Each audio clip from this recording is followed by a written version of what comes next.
అన్న ఈ రాష్ట్రంలో వైఎస్ జగన్మోహన్ రెడ్డి గారి పాలన అనేది ఎలా ఉంది? బాగుంది అన్ని పథకాలు అని అందుతున్నాయా ఇంట్లో? మాకు 3 పథకాలు, ఒక అమ్మఒడి, రైతు భరోసా ఉద్యమించిండు. సరే వాలంటీర్లు అందరూ ఖచ్చితంగా పొద్దునే 4 గంటలు ఇచ్చి వాలంటీర్లు పింఛను 4కే. ఇంకపోతే వైఎస్ జగన్మోహన్ రెడ్డి గారి 5 సంవత్సరాల డెవలప్మెంట్ అనేది ఎలా కనిపిస్తుంది? బాగా చేసిన డెవలప్మెంట్. ఇకపోతే ఇక్కడ మీ ఎంపీ వైఎస్ అవినాష్ రెడ్డి గారు ఉన్నారు. అవినాష్ రెడ్డికి బాగా చేసిన, అద్భుతం, ఇద్దరు బాగా చేసిన ఎమ్మెల్యే. అవినాష్ రెడ్డి బాగా చేసిన ఇద్దరు.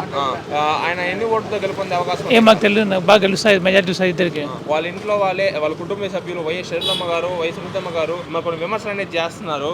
ఏం కావాలి, జగన్ గెలుస్తాం ముఖ్యమంత్రి అయితే. మళ్ళీ నెక్స్ట్ గెలుస్తారంటారు. మళ్ళీ 30 ఏళ్ళు జగన్. ఇకపోతే ఇక్కడ మీ ఎమ్మెల్యే రాజమౌళి గారు ఉన్నారు. ఆయన పనితీరు అనేది నియోజకవర్గంలో ఎలా ఉంది? బాగా సూపర్గా ఉంది. రోడ్లు లైటింగ్ బాగా చేయించాను, బాగుంది. బాగా చేస్తున్నారు ఆయన. బాగా చేస్తాను, సూపర్ పరిపాలన బాగుంది. మళ్ళీ ఆయన గెలిచే అవకాశాలు ఏమైనా ఉన్నాయా? గెలుసా అన్న, ఎన్ని ఓట్ల మెజారిటీతో ఏమని తెలియదు, గెలుస్తారు. వస్తారు, అదే వస్తారు మళ్ళీ. అన్న ఈ రాష్ట్రంలో వైఎస్ జగన్మోహన్ రెడ్డి గారి పాలన అనేది ఎలా ఉందన్న? బ్రహ్మాండంగా ఉంది. విద్య, వైద్యము, రోడ్లు అన్ని చేస్తున్నాడు, పథకాలు ఇస్తున్నాడు. చదువు మెయిన్ కాబట్టి చదువు, ఆరోగ్యము అన్ని చేస్తున్నాడు. కాబట్టి ప్రతి ఒక్కరు జగను అని అందరూ ప్రతి ఒక్కరు జగన్ అత్యధిక మెజారిటీతో అత్యధిక సీట్లు తెస్తారు ఈసారి. ఇకపోతే ఇక్కడ ఎంపీ వైఎస్ అవినాష్ రెడ్డి గారు ఉన్నారన్న.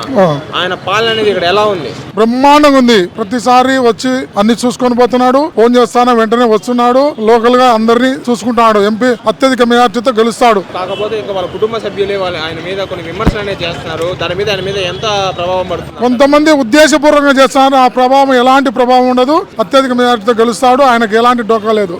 ఓకే అన్న, ఎంత మెజార్టీ గెలుపొందే అవకాశం? 3 లక్షలకు ఏం తగ్గవు. ఓకే అన్న. ఇకపోతే మీ ఎమ్మెల్యే రాజమౌళి గారు ఉన్నారు. ఆయన పనితీరు అనేది ఈ నియోజకవర్గంలో ఎంతవరకు ఉందన్న? ఫుల్ డెవలప్ చేసినాడు. Bus stand, water, purified water ఇస్తున్నాడు ఊరంతా. ఎన్ని రోజుల నుంచి నీళ్ళది సమస్య ఏమి లేదు, కరెంటు సమస్య లేదు ఊర్లో. రోడ్లది, బస్ స్టాండ్ కొత్త కట్టేస్తున్నాడు, కూరగాయల మార్కెట్ కొత్తగా కట్టిస్తున్నాడు. ఆ తెలుగుదేశం ప్రభుత్వంలో లేని డెవలప్మెంట్ అంతా చేస్తున్నాడు. వాళ్ళు ఏం చేసినారో చూపించమని తెలుగుదేశం వాళ్ళు ఏమీ చేయలేదు.